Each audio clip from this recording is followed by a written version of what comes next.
राज्याच्या उपमुख्यमंत्री सुनेत्रा पवार आज बारामतीच्या दौऱ्यावरती आहेत। खरं तर गेल्या 4-5 दिवसापूर्वी मोठ्या प्रमाणात अवकाळी पावसाने हजेरी लावल्याने मोठ्या प्रमाणात जे शेतकऱ्यांच्या पिकांचं नुकसान झालं होतं। याच पार्श्वभूमीवर उपमुख्यमंत्री सुनेत्रा पवार हे बारामतीमधील जे ग्रामीण भाग आहे या ग्रामीण भागातील पंधरे तसेच अनेक गावात नुकसानग्रस्त शेतकऱ्यांच्या पिकांची पाहणी करत आहेत। यामध्ये कलिंगड असेल किंवा ऊस गहू अशा अनेक पिकांचं नुकसान झालेलं आहे।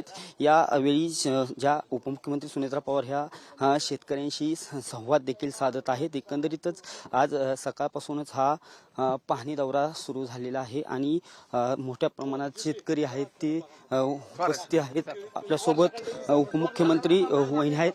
वहिनी, आज पाहणी करत आहात काय सांगाल? मोठ्या प्रमाणात शेतकऱ्यांचं नुकसान झालेलं आहे। मी फक्त त्यांचं भेटायला आलेलं आहे। एवढं नुकसान झालेलं आहे, माझं भेटणं कर्तव्य होतं म्हणून मी आलेले आहे त्यांच्याशी बोलायला।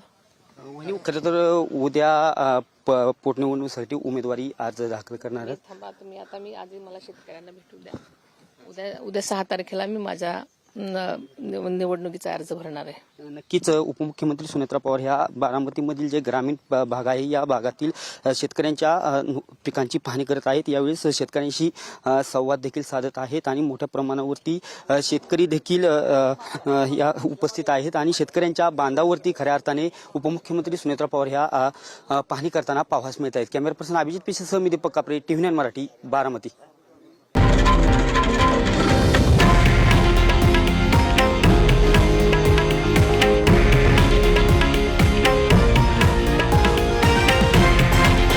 हे आहे देशातील नंबर 1 न्यूज नेटवर्क आणि आपण पाहत आहात TV9 मराठी, एकमेव।